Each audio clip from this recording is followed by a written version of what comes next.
Bonne fin d'année d'avance, chers membres de la communauté, chers tous, là où vous êtes, parce que c'est très important d'entrer dans cette nouvelle année ensemble, avec force, avec santé, parce que Dieu nous garde, Dieu nous protège et Dieu nous protégera toujours.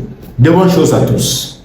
Nous nous retrouvons ici, sur ce plateau, dans notre cadre bien sûr informatif.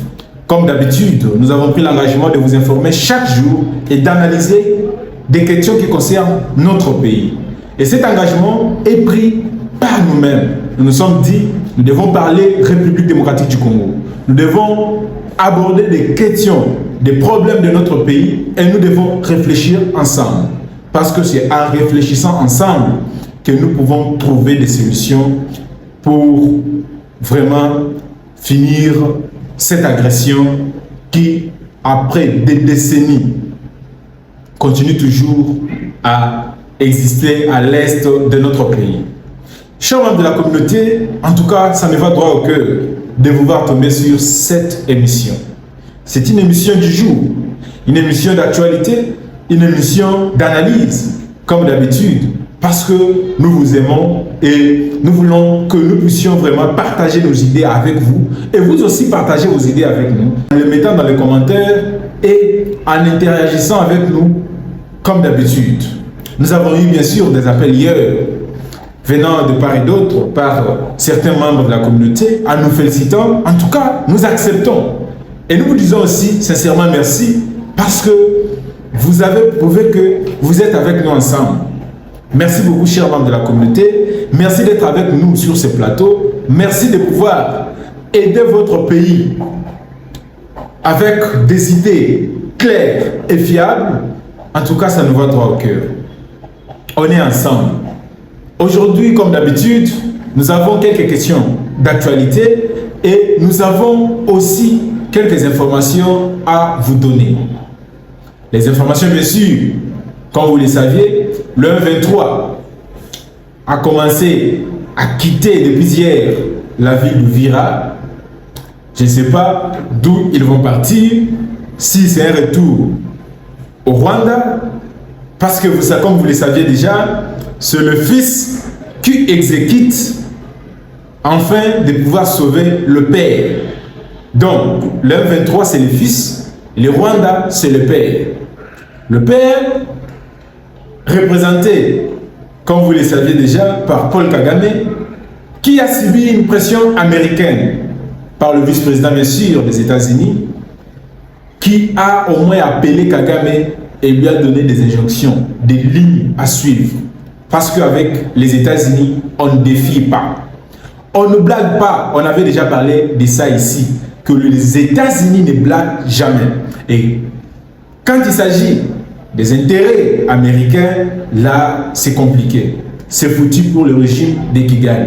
Et il y a encore des informations très bonnes et nous allons vous les donner ici, tout en continuant avec notre programme du jour. Merci beaucoup, chers membres de la communauté. Merci de votre engagement sur cette chaîne. Ça me va droit au cœur. Votre engagement sur cette chaîne.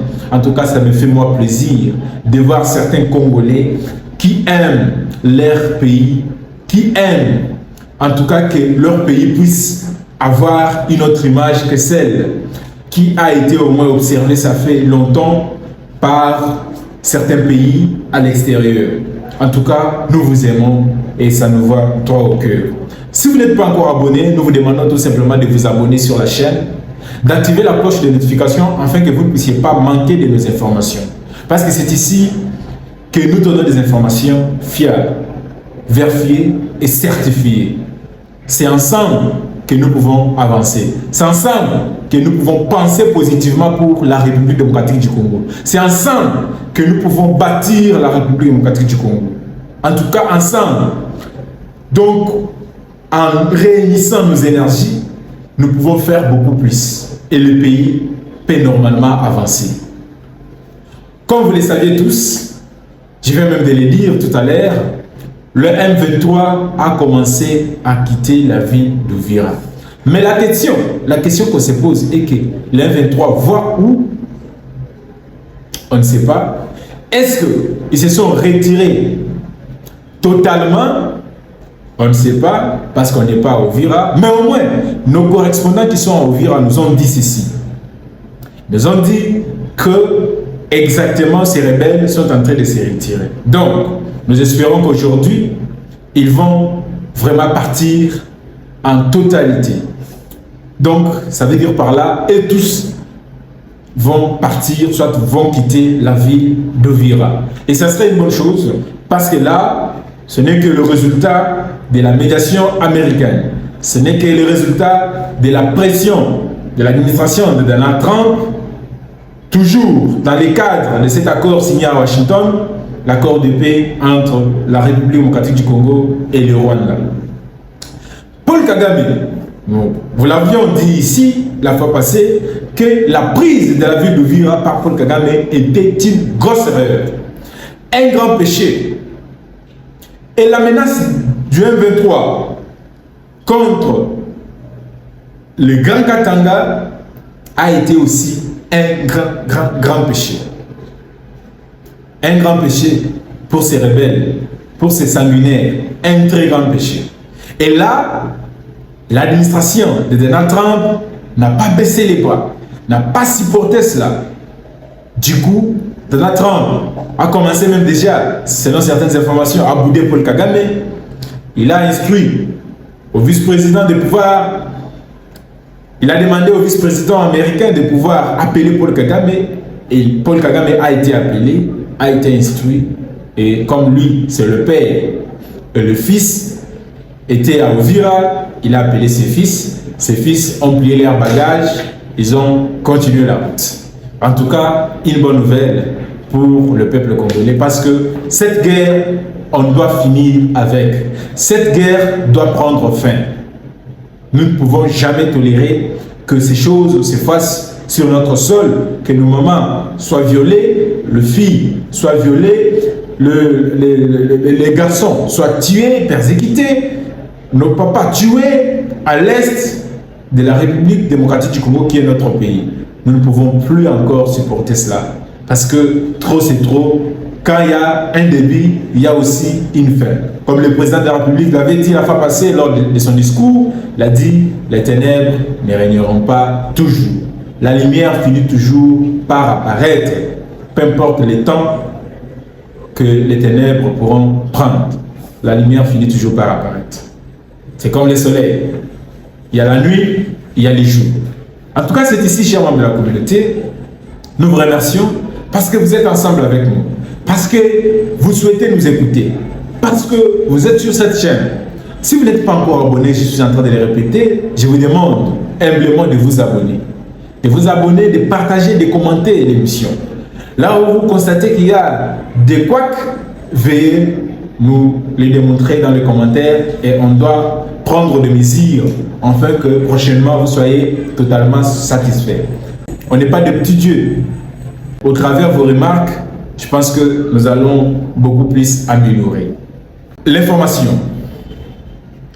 L'enfant d'Emmanuel Ramazani Shadari a été arrêté. Son nom c'est Paul Ramazani. Donc le fils d'Emmanuel Ramazani Shadari a été arrêté hier par le service de renseignement. Je pense que c'est pour toujours les mêmes motifs qu'on a arrêté son père. On dirait que lui aussi est impliqué dans les dossiers, mais jusque là les services de renseignement, de sécurité sont en train de faire leur travail et nous sommes en train d'attendre les résultats qui nous seront donnés afin que nous puissions vous communiquer. Jusque là nous attendons, nous ne savons pas sur base de quoi le fils de Manuel Shadari a été aussi arrêté, comme son père. Chers membres de la communauté, nous irons aussi dans les Haut-Katanga, précisément à Kasumbalesa, où il y a un cas de criminels qui tuent les motards et leur plan a été donc mis à nu. Tout le monde maintenant sait de quoi il s'agit. Il y a eu même des témoignages sur place. Le gouverneur Martin Kazemeshula était sur place, s'est dépêché pour aller constater la situation et les autorités de la ville. Quand je parle des autorités de la ville, nous voyons aussi la maire de la ville qui s'était déplacée juste là-bas pour aller constater, et aussi certaines personnalités de la ville étaient là, et le service de renseignement, le service de sécurité, pour aller constater les cas qui s'est produit à Kasumbalesa, précisément dans le Haut-Katanga. Les choses comme ça, nous déplorons et ça ne pourra plus se répéter parce qu'il y a un gouverneur très pragmatique, très actif, lui-même, sous son leadership, est en train de traquer les criminels, on est en train de les détecter. Parce qu'avant, il tuait les gens, les motards, et personne ne les détectait. Alors, nous pouvons suivre ces témoignages d'un motard qui a échappé à la mort. Après avoir été arrêté par ces criminels, il a été tabassé. Les criminels croyaient qu'il était déjà décédé. Mais grâce à Dieu, le monsieur n'était pas mort et il s'est réveillé après. C'est lui qui a donné au moins ces témoignages. Nous pouvons les suivre et nous allons revenir. Suivez. Ule tuingia hivi tukao tutoka tena tushuka kule tusukia mbele paka kule ndio tukao tupande tuangaa mpango atukangaa hata mpango mwenye tunashuka nabo tunafika hapa mimi nabonisha sema huku tukunenda huku mission ndake huku bakwa na kanchupa kama hivi ka 22% kama ni vodi kama vodi 22% mwele waka kangulu moya nakafungula sema tutatraduire sema moya nakafungula pale mkufungula kwa kale ka kintu bananiambia sema tushuka paka hivi na mimi nakwambia aki yangu na kwa sana nipotea ule bena nyambia twende na mimi naanza kwenda tu paka vile ndio tunafika pale ule akwashoni la mata ba mkongo na nyeke kali bamba mbele mshingo tunanguka naye chini banalamusha moto kwa ule mwingine. Sasa ule akwashoni kaka nina mkeuza na mimi tunaanza kuombana nayo ule mwingine anaanza sukuma moto njoo bakata banatoka sasa kwa kwanza kunipika huyu ashoni bamba pa mshingo njoo banakuwa kubeba kaka ngamba bananyika mshingo banafunga nguvu mimi nako yola na mamangu njo bana nikokota sasa wanasema sasa hivi ashoko yola mamangu ashokufa bana nikokota bana kwa kunyika pa umuntu kwa pa wakasi kable uwe kwa njo pale mimi kwa mshola nalala we mimi nakwa kupata mbele ka nguvu kiloko mimi naanza kukota sasa kangamba kale kwa mshingo mimi nakakokota kanichika mimi nakakokota njo mimi nakwa kukavula hivi mimi nekala pale we mimi nakwa kubamba mbele deja ka nguvu kiloko mimi naanza kupanda na buka mimi nafika pa barabara mimi nalomba montao mwingine ananibeba tunafika pa ya nani ya whisky mimi naonesha ba montao ba pale ndio tunashuka na baba na kwa ngao tunapatana na FARDC moa na papa ndio tunashuka na hapo mu verification tunafika huku banangana bo hivi ndio banasema tupande mbele kumeri tukoneshe ndio tunapanda deja na ba monta kote kumeri tunakuwa kuoneshe mambo ile na kuchaka moto basha kwenda na moto inji nango ni mbuije no vi Motar, jambo yenu. Kupitia hii tunaishi kuwa na piste ya kusema ni babanzi bale beko na turekipere moto. Merci. Na ni ba consommateur ba mamoto. Merci. Banapendaka mamoto. Merci. Donc tujikalme. Parce que kutoka hapa mtashikia bantu bananza sema leta, tuchome tufanye hivi. Mtatualabishia. Kumbe ni lumata kutusaidia.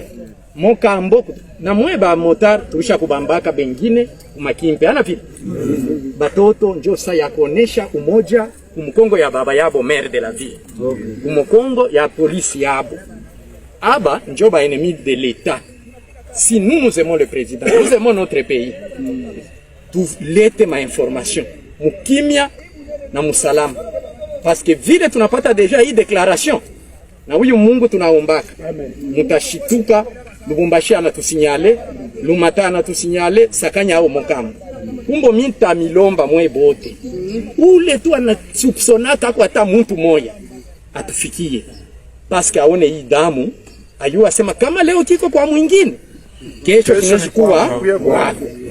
Hapa ni betu deja kiko kwetu, mebishifanike mara ingine, tujipatie hii mashiku nguvu, tubambe wale bantu na tumipresente votre police, votre armée, ma service yote na mimi mwenyewe sawa tutafanya yote ile tunapasha kufanya juu hii damu mpaka tuivanje bale bantu babambiwe. Ana vile. Est-ce que munani promettre kutukimia? Mutakolaborer na leta wenu. C'est ça aimer le président. Kiko nakuria rilaki. Si munajua Kiko ndani. Est-ce que kiko tu nje ya rilaki? Kiko ndani. Hapa tuanze kutafuta hapo tribalisme.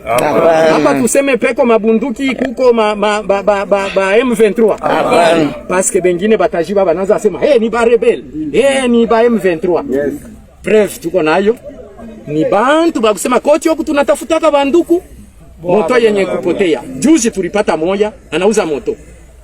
Banakuwa kudeklare pour la police, ça fait 2 jours. Voisin wake. 2 jours. Moto ya sasa. Je pense ndio parmi mako. Police inazunguluka kote. Kimpe tunatuma. Ile siku anatuma kama ni jipe kupita Kimpe kuingia tina mfemfe. Kukapapa kote abasinyale. Kumbe walisha kutuchola, angalieni fashi wanafanya. Shena mmoja injo secteur ya boy. Surtout wa motar ba panani pale ba whisky. Tuko nenda paka kuma Kimpe basha kutuchola. Hii damu haitalala, tutumike mkimya mmoja. Mfikishe hii message pour dire sheye kutomboka contre l'État, non. Sheye kutomboka contre XY, hapana. Mais tutaingiza tutajitumbukiza ndani ya mankete pour que benye kutuua babambiwe na hiki kintu kifanye nini. Voilà, chers membres de la communauté, comme vous le saviez, nous sommes toujours ici et non ailleurs. Nous vous informons à temps réel et toutes nos informations sont vérifiées et nous sommes en train de partager ces informations avec vous pour que vous soyez à tout moment éveillés de ce qui se passe en République démocratique du Congo. Toujours dans cette question d'agression à l'est de la République démocratique du Congo, Thérèse Kayikwamba, pendant que le rebelle avait déjà pénétré la ville de Vira, la ministre des Affaires étrangères congolaise, Thérèse Kayikwamba, n'a pas pu dormir. Elle est allée à Washington. Elle a fait de Washington son bureau. Elle a rencontré des membres de l'administration de Donald Trump. Elle a rencontré des personnalités américaines et aussi quelques membres du Congrès des États-Unis. Elle a au moins abordé la question comment le Rwanda est en train de violer l'accord de Washington, comment le Rwanda est en train de s'entêter, comment Paul Kagame est en train de faire les choses par lui-même, toujours en violation de cet accord que les États-Unis ont piloté. Et ça n'a pas vraiment à chanter les Américains. C'est pourquoi vous voyez aujourd'hui, hier d'ailleurs, il y a eu une réunion qui s'est tenue à Washington avec un mercenaire de la Maison Blanche qui a au moins reçu les opposants du Rwanda. Donc, ça veut dire par là que les États-Unis sont en train maintenant de vouloir organiser un dialogue au Rwanda afin que Paul Kagame puisse aussi dialoguer, soit s'entendre avec les Hutus. Parce que vous savez bien que Paul Kagame c'est un Tutsi. Alors les Tutsis et les Hutus ne s'entendent plus. Depuis que Paul Kagame a pris le pouvoir, ça fait déjà 30 ans que les Tutsis et les Hutus ne s'entendent plus au Rwanda. Alors les États-Unis maintenant veulent que Paul Kagame puisse organiser un dialogue à l'immédiat avec cette communauté des Hutus pour qu'il y ait aussi la paix au Rwanda. Chose très importante pour la République démocratique du Congo parce que, vous le saviez déjà, Paul Kagame était en train de pousser la République démocratique du Congo à dialoguer avec le M23, bien sûr, et à dialoguer aussi à l'interne au travers les politiciens en soutane, le prêtre qui était parti prendre quelque chose chez Paul Kagame, je ne sais pas si c'est quoi, mais vous le savez déjà, et ils sont venus ici avec une chanson telle que organisation de dialogue, Mais pourtant, cette agression qui date de longtemps à l'est de la République démocratique du Congo n'a jamais été condamnée dans leurs lettres écrites en aucun jour. Ce qui est vraiment suspect pour ces prêtres, ces prélats catholiques. En tout cas, c'est déplorable. Et ça n'enchante pas le peuple congolais. Ça nous fait mal. Ça nous fait mal de constater que le prêtre n'aime pas aussi leur pays. Donc ça veut dire que le prêtre se comporte aussi en homme politique congolais. Ce qui n'est pas très bien pour l'Église catholique en République démocratique du Congo. Question de regarder la mort de Magloire Paluku. Un homme très connu, un ancien journaliste, une personnalité aussi à son niveau, mais ce monsieur est décédé. Aucun communiqué n'a été pondu du côté de prélats catholiques et qui veulent montrer à la face du monde qui sont en train de chercher la paix par les dialogues, mais condamner ne fût-ce que, même par des écrits seulement, la mort de Magloire Paluku. Ils ne l'ont pas fait. Pourquoi? Parce qu'ils savent la carte qu'ils sont en train de jouer. Ils sont du côté Paul Kagame. Ils travaillent pour les intérêts de Kagame.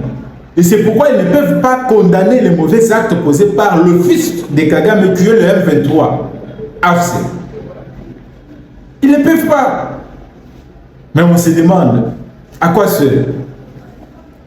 Dans d'autres pays sérieux, les gens comme le prêtre, à cette élection à Makala. Mais c'est clair, le prêtre, quand je dis prêtre, là, je fais allusion à Cholet et les autres. Et à Mbongo. Ils doivent être arrêtés. En tout cas, merci beaucoup, chers membres de la communauté. Nous finissons notre émission par là. Et nous vous demandons, si vous n'êtes pas encore abonné, de vous abonner. Si vous avez une information à partager avec nous, partagez avec nous dans les commentaires cette information, afin que nous puissions vraiment discuter ensemble, parce que c'est la communauté qui nous réunit ici et c'est la famille. En tout cas, merci beaucoup, ça nous va droit au cœur. Et encore une fois de plus, bonne fin d'année, l'année 2026, que cette année vous soit porteuse de bonté, de bénédiction, de paix intérieure et de progression. Merci et à la prochaine.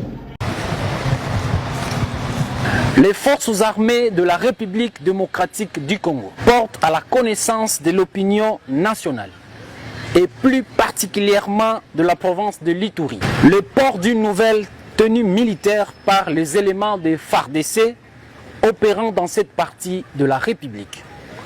À cet effet, le commandant des opérations et gouverneur militaire de la province de l'Ituri, le lieutenant-général Luboyanka Chamadjoni, informe la population. Il s'agit bel et bien de la nouvelle tenue réglementaire des forces armées appelée à être portée par le militaire avec fierté, amour et fidélité en honneur au peuple congolais, tout en incarnant l'esprit de défense, de protection et de sacrifice au service de nos populations. Cette tenue symbolise la souveraineté nationale, la dignité et l'engagement indéfectible des forces armées qui demeurent le garant de l'intégrité nationale, le gardien de la patrie et le bouclier du peuple congolais. Les forces armées en Ituri rappellent que tout ce qu'elles accomplissent est fait pour le peuple et au nom du peuple, dans le respect des lois de la République et des valeurs républicaines. Le port de cette tenue constitue ainsi un engagement solennel à servir avec honneur et respect. Les forces armées de la République démocratique du Congo, engagées dans les opérations en Ituri, réaffirment leur détermination à assurer la sécurité de personnes et de leurs biens, ainsi qu'à défendre la souveraineté et l'unité nationale jusqu'au sacrifice suprême.